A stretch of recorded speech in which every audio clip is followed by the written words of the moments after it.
Bharatiya Janata party के राष्ट्रीय सचिव श्रीमान सिद्धार्थनाथ सिंह जी, पश्चिम बंगाल भाजपा के प्रवक्ता एवं बसीरहाट से उम्मीदवार आपके प्रिय श्रीमान श्रमिक भट्टाचार्य जी, प्रदेश के महासचिव श्रीमान विश्वप्रिय राय चौधरी, श्रीमान अमल चटर्जी, श्रीमान शंतनु बसु, श्रीमान विकास सिंह, श्रीमान प्रदीप बनर्जी, श्रीमान रंजीत भौमिक, श्रीमान के शर्मा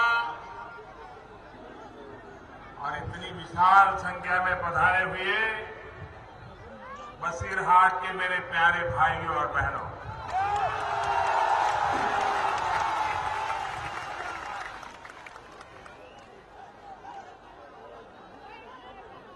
नमस्कार।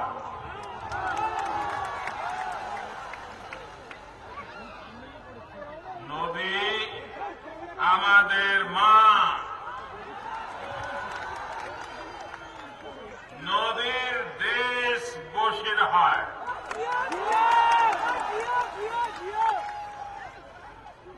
বসিরহাটবাসীদের আমার শুভেচ্ছা ও ভালোবাসা জানাই।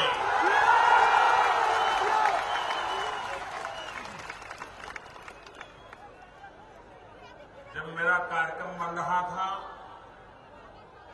तो मैं यहां पार्टी के लोगों से कह रहा था, इतनी भयंकर धूप में सभा कहां करोगे, क्या करोगे, कौन आएगा। लेकिन मैं ये दृश्य देखकर कह रहा हूं, 1 इंच भी जगह नहीं बची, 1 इंच भी जगह नहीं। और मैं हेलीपैड से यहां आया, पूरे रास्ते भर दोनों तरफ ह्यूमन चेन नहीं, ह्यूमन वॉल था, ह्यूमन वॉल।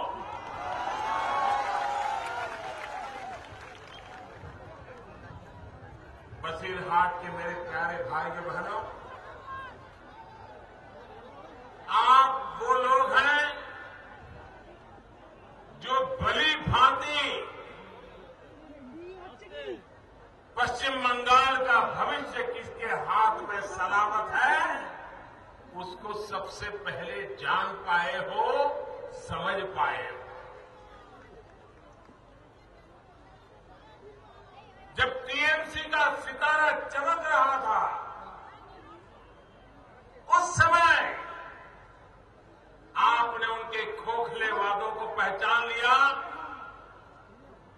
आपने उनके कुकर्मों को जान लिया और 17 महीने पहले आपने हमारे भट्टाचार्य जी को विधायक बना दिया। इस बात का सबूत है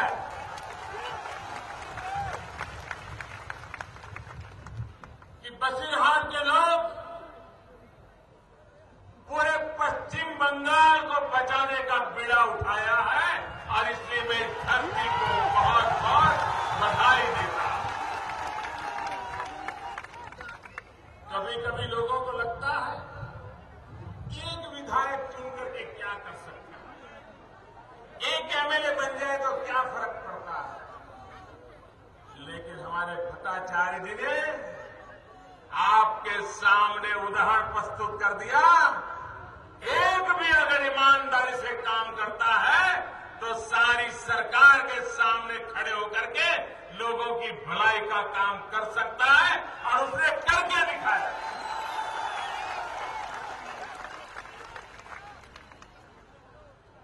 और इसलिए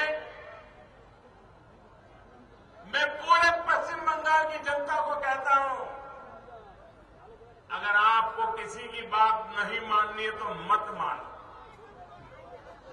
किसी नेता की बात नहीं माननी है तो मत मानो,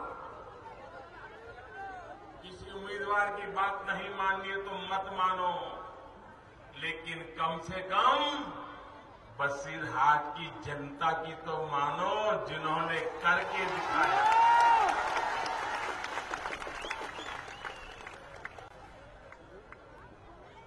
ये हमारा बसीरहाट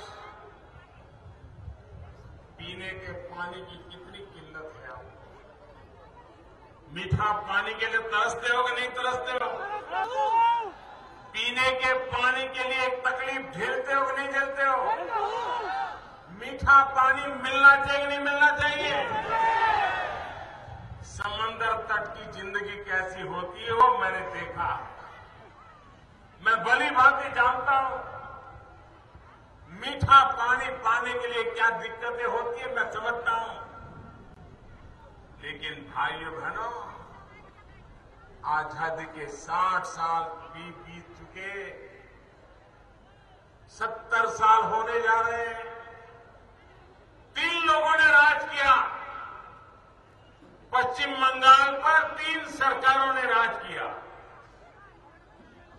कांग्रेस, लेफ्ट और टीएमसी। क्या आपको मीठा पानी मिला क्या? मिला क्या? कोई योजना बनी क्या? रुपये आए क्या? आपने एक एमएलए चुना, एक, और वो भी 17 महीने पहले। इस व्यक्ति ने आपके पानी के लिए इतना काम किया, पूरी दिल्ली को आके हिला दिया।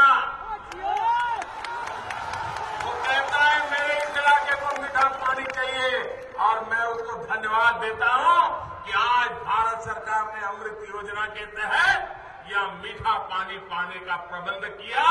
लेकिन दुर्भाग्य देखिए, भारत सरकार ने तो पैसे 50% अपनी तरफ डाल दिए, लेकिन पश्चिम बंगाल की टीएमसी की सरकार आपको पानी देना नहीं चाहती।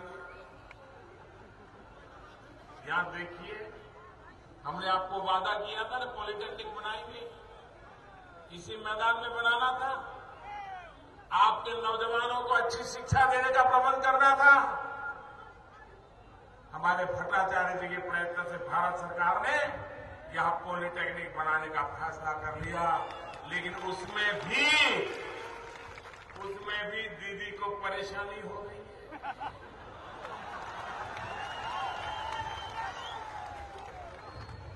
दीदी रेल मंत्री थी कि नहीं? ठीक नहीं? टीएमसी के 3 रेल मंत्री हुए कि नहीं हुए?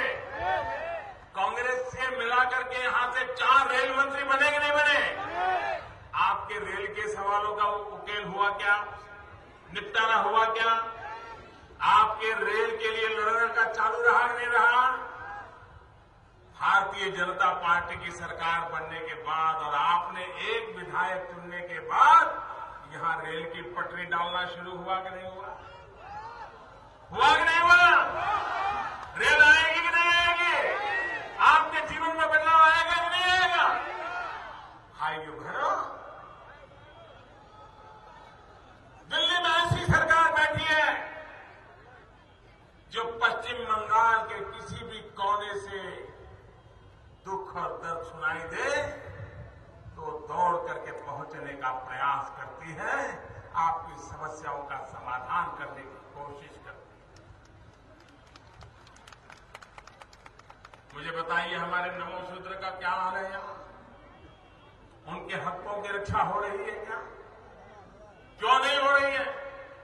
इतने सालों के बाद भी उनकी समस्याओं के समाधान क्यों नहीं किए जा रहे? भाइयों बहनों, जब लेफ्ट की सरकार चल रही थी तो दीदी भाषण करती थी, परिवर्तन के लिए भाषण करती थी, और वो कहती थी कि अब लेफ्ट का सूर्यास्त हो चुका है। लेफ्ट का सूर्यास्त हो चुका है। आपको भी लगा था ना कि लेफ्ट का सूर्यास्त हो चुका है? लगा था ना? लेकिन सूर्यास्त होने के बाद आप सबके पूरे पश्चिम बंगाल के मन में आशा थी कि कोई नए सूरज की किरण आएगी, नया सूरज छटेगा, बंगाल बचेगा। लेकिन भाइयों बहनों, लेप का सूरज तो डूब गया, लेकिन अमावस्या की काली रात निकल आई। अमावस्या की काली रात 5 साल इस अमावस्या की काली रात को आपने झेला है।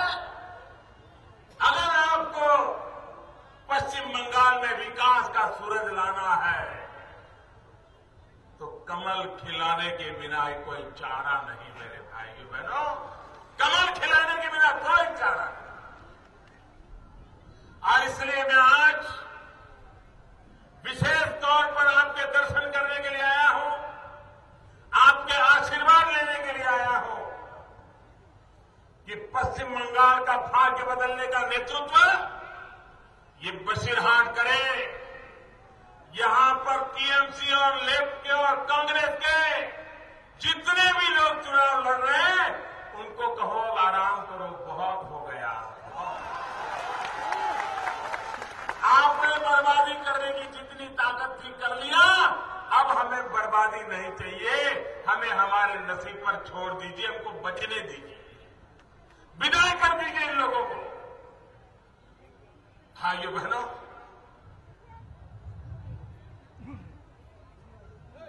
कोई एक विषय ऐसा नहीं है जिसमें इस सरकार ने सामान्य मानवीय की आशा अपेक्षाओं को पूर्ण करने में कोई प्रयास किया।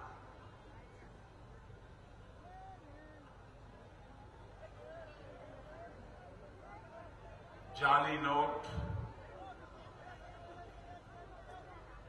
बांग्लादेशी घुसपैठिए, यहां के नौजवानों को बेरोजगार बनाना और घुसपैठियों को रोजगार देना, ये कुचक्र चल रहा है कि नहीं चल रहा है? यहां के नौजवान बेरोजगार हो गए कि नहीं हो गए? क्या कारण है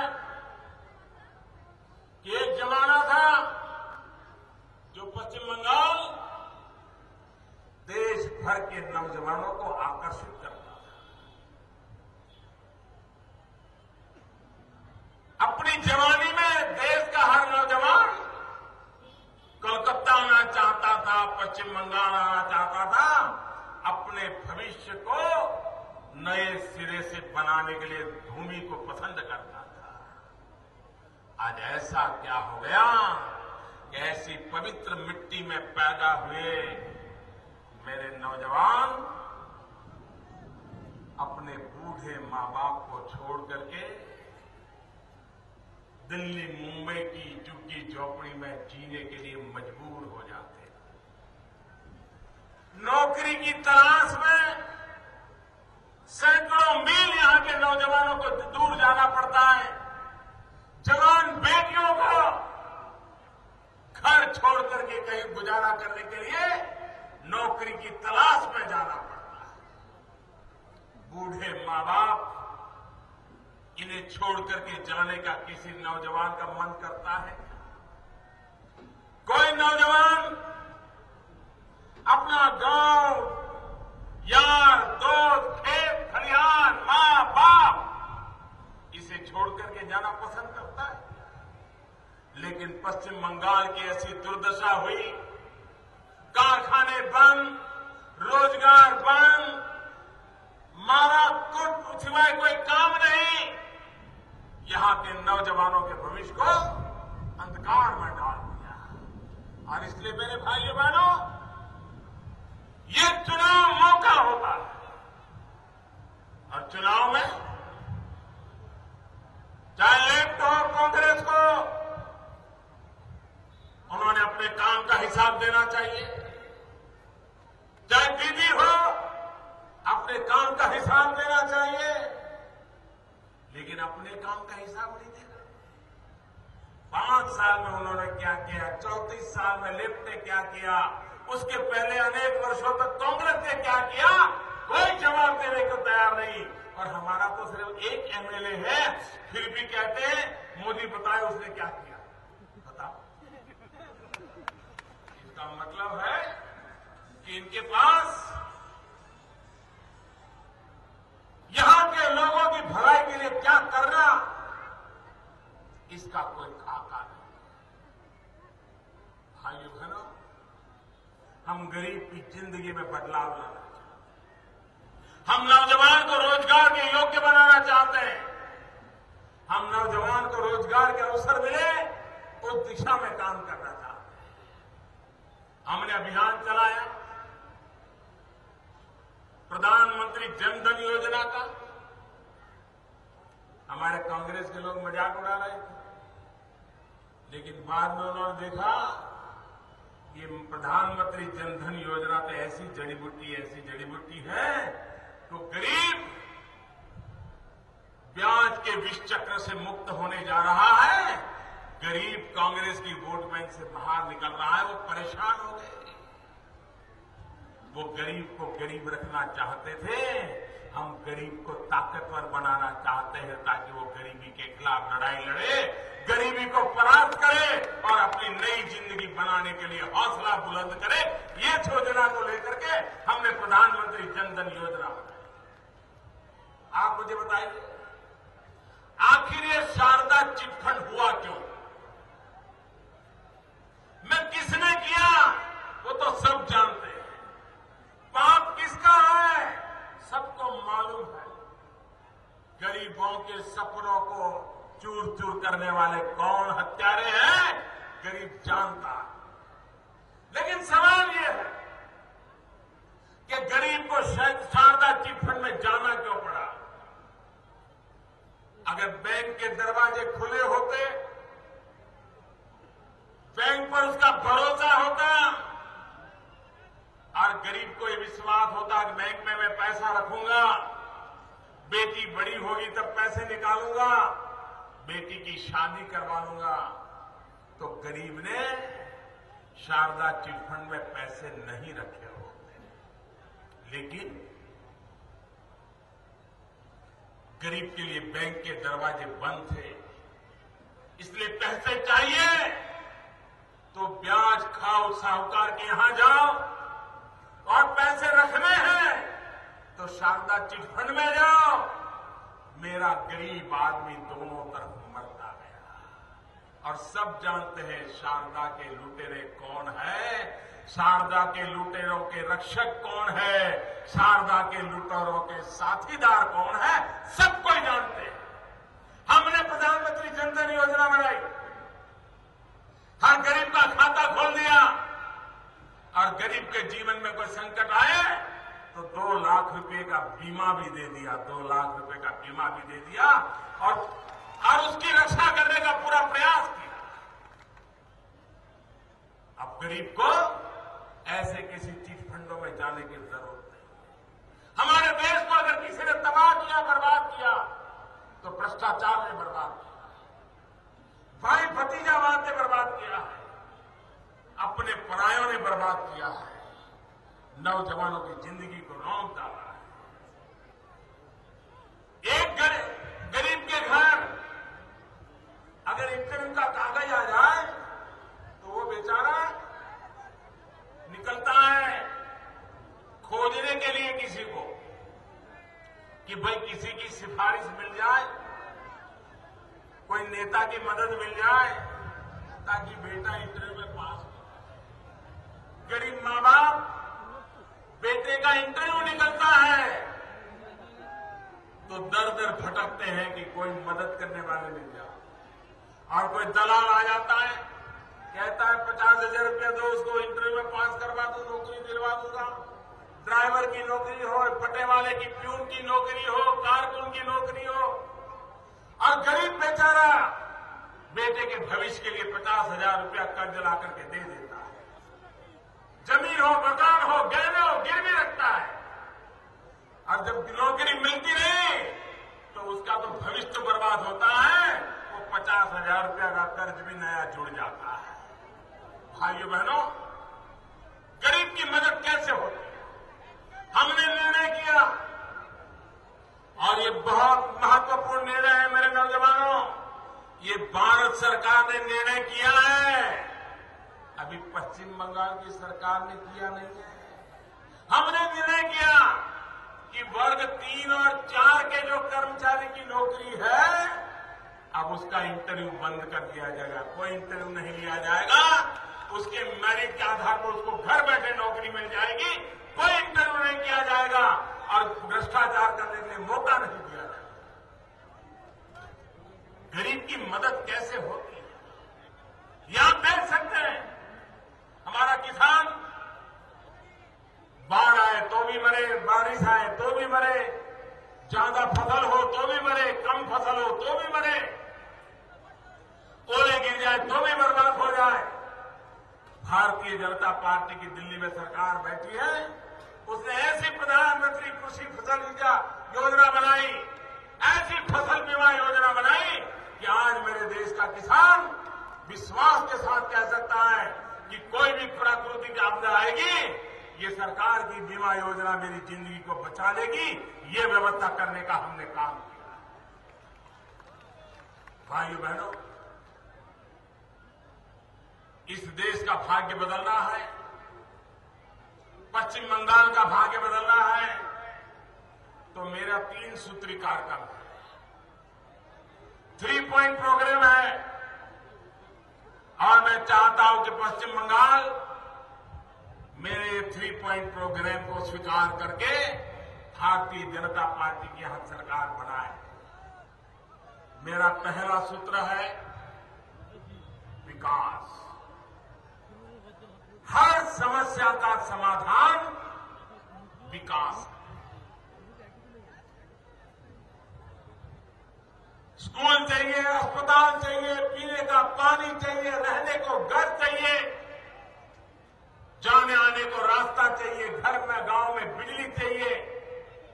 ये प्राथमिक सुविधा विकास के बिना आने वाली नहीं है। और इसलिए मेरा पहला सूत्र है विकास। मेरा दूसरा सूत्र है तेज गति से विकास। आज भारत अब लंबे अरसे तक इंतजार नहीं कर सकता। 5 साल में इतना काम करेंगे, फिर 10 साल में इतना करेंगे, फिर 25 साल में इतना करेंगे, तो भारत जैसे देश में पीढ़ियां की पीढ़ियां पूरी हो जाएगी। देश को अगर आगे बढ़ाना है तो हमें तेज गति से विकास करना पड़ेगा, तेज गति से। इसलिए मेरा दूसरा सूत्र है तेज गति से विकास। और मेरा तीसरा सूत्र है चारों तरफ विकास। विकास सिर्फ कर्नाटक में होगा तो नहीं चलेगा, गोवा में होगा तो नहीं चलेगा, महाराष्ट्र में होगा तो नहीं चलेगा, गुजरात में होगा तो नहीं चलेगा, राजस्थान और दिल्ली में होकर के रह जाएगा तो नहीं चलेगा। विकास हिंदुस्तान के हर कोने में होना चाहिए, चारों तरफ विकास होना चाहिए। हमारे पश्चिम बंगाल का भी विकास होना चाहिए और हमारे बसीरहाट का भी विकास होना चाहिए। यहां के हर गरीब मोहल्ले का विकास होना चाहिए। और इसलिए मेरा सूत्र है चारों तरफ विकास। भाइयों बहनों, इस विकास के आड़े जो ताकतें आ रही हैं, उन्हें नष्ट करना इस चुनाव में एक अवसर होता है। भाइयों बहनों, एक जमाना था, कहीं भ्रष्टाचार की खबर आए तो पता चलता था कि दीदी मैदान में आ गई है। किसी ने भ्रष्टाचार की खबर सुनी तो समझ लीजिए दीदी मैदान में आ जाती थी, भ्रष्टाचार के खिलाफ लड़ती थी। लेकिन 5 साल पहले दीदी ने परिवर्तन कहा और दीदी में ही परिवर्तन आ गया। और आज इतना भयंकर भ्रष्टाचार की घटनाएं, विवेकानंद ब्रिज टूट गया, अनेक लोग मारे गए। ये भ्रष्टाचार नहीं है तो क्या है? ये भ्रष्टाचार का जीता जागता सबूत नहीं है तो क्या? नारदा, पहले सुना था शारदा, अब देखा नारदा। आंखों के सामने टीवी के पर्दे पर हर घर और गली में देखा नारदा और ये बड़े बड़े नेता, बड़ी बड़ी बातें करने वाले लोग, सारी दुनिया को सलाह देने वाले लोग और चेहरे पर सादगी पहने हुए लोग टीवी के कैमरे के सामने लाओ कितना लाए हो। अच्छा इतना है, इतना बड़ा बंडल ऐसे जेब में डाल देते और चेहरे पर शर्म का नामो निशान नहीं है। ऐसे कर रहे हैं जैसे रोज की आदत हो,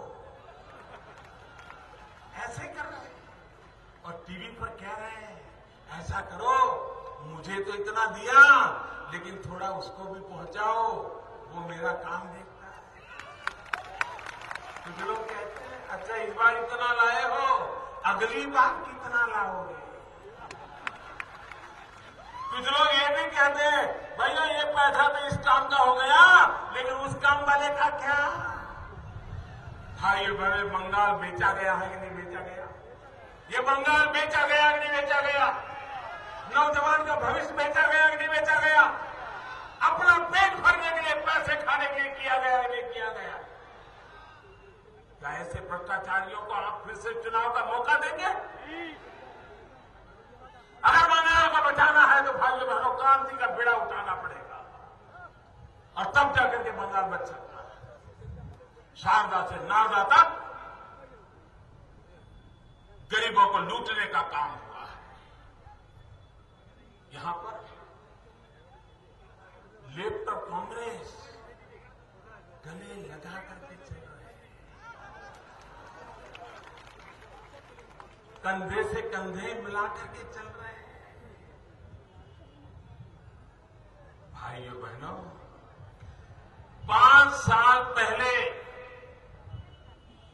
जब यहां लेफ्ट की सरकार थी और चुनाव आया था, जरा कांग्रेस के लोगों के भाषण निकाल के सुनो क्या बोलते थे।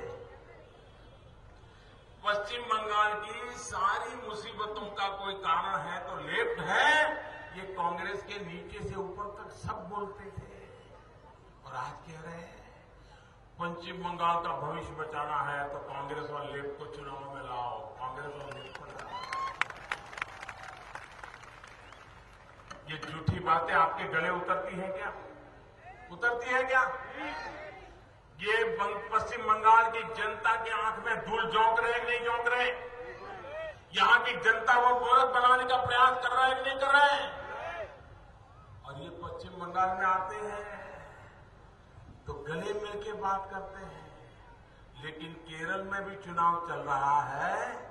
केरल में जरा आप कोई मलयालम टीवी चैनल देख लीजिए, कांग्रेस वाले लेफ्ट का गला काट रहे हैं, लेफ्ट वाले कांग्रेस का गला काट रहे हैं, दोनों ऐसे एक दूसरे को मारने पर तुले हुए हैं। भाइयों बहनों ये कैसी राजनीति है? एक ही समय एक ही देश में 2 पार्टियां केरल के में कुश्ती करती हैं और पश्चिम बंगाल में दोस्ती करती है। ये केरल में कुश्ती, बंगाल में दोस्ती, ये आप लोगों की आंख में धूल झोंकने का प्रयास है। वो ये मानते हैं कि पश्चिम बंगाल की जनता कुछ समझती नहीं है, पश्चिम बंगाल की जनता तो हमारी जेब में है, हम जो चाहे वो कर लेंगे। ऐसे लोगों को सबक सिखाओ भाइयों बहनों, ऐसे लोगों को सबक सिखाओ। और मैं आपसे मांगने आया हूं विकास के लिए वोट। आपने इन सबको देख लिया है। आज मध्य प्रदेश विकास तेज गति से कर रहा है। उसका कारण यह है कि वहां की जनता ने भारतीय जनता पार्टी को सेवा करने का मौका दिया। आज गोवा तेज गति से आगे बढ़ रहा है क्योंकि वहां की जनता ने भारतीय जनता पार्टी को सेवा करने का मौका दिया। आज गुजरात आगे बढ़ रहा है क्योंकि वहां की जनता ने भारतीय जनता पार्टी को सेवा करने का मौका दिया। राजस्थान आगे बढ़ रहा है, छत्तीसगढ़ आगे बढ़ रहा है, झारखंड ट्राइबल बेल्ट होने के बावजूद भी आगे बढ़ रहा है क्योंकि वहां की जनता ने भारतीय जनता पार्टी पे भरोसा किया। मैं पश्चिम बंगाल की जनता को कहता हूं, एक बार 5 साल के लिए भारतीय जनता पार्टी को सेवा करने का अवसर दीजिए। आप देखिए पश्चिम बंगाल की समस्याओं का समाधान हम करते हैं।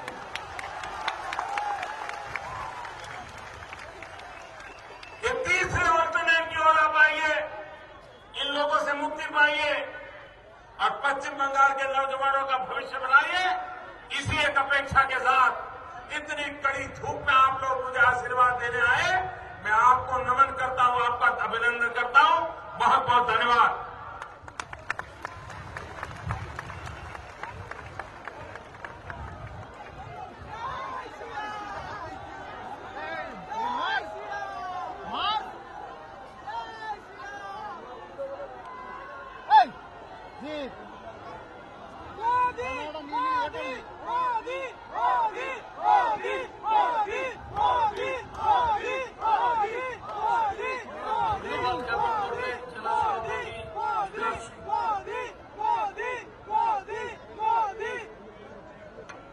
ধন্যবাদ। আজকে সারা বসিরহাট থেকে বিভিন্ন প্রান্ত থেকে যারা এসেছেন, বিশেষ করে বসিরহাটবাসী সবাইকে আমরা ভারতীয় জনতা পার্টির পক্ষ থেকে ধন্যবাদ জানাচ্ছি। সেই সঙ্গে সঙ্গে সাউন্ডের যারা দায়িত্বে ছিলেন, সঙ্গে যেসব ডেপুটার আমাদের ব্যক্তিগণ এই সভাকে সফলমণ্ডিত করার সহযোগিতা করেছেন, তাদেরকে ধন্যবাদ জানাচ্ছি। সঙ্গে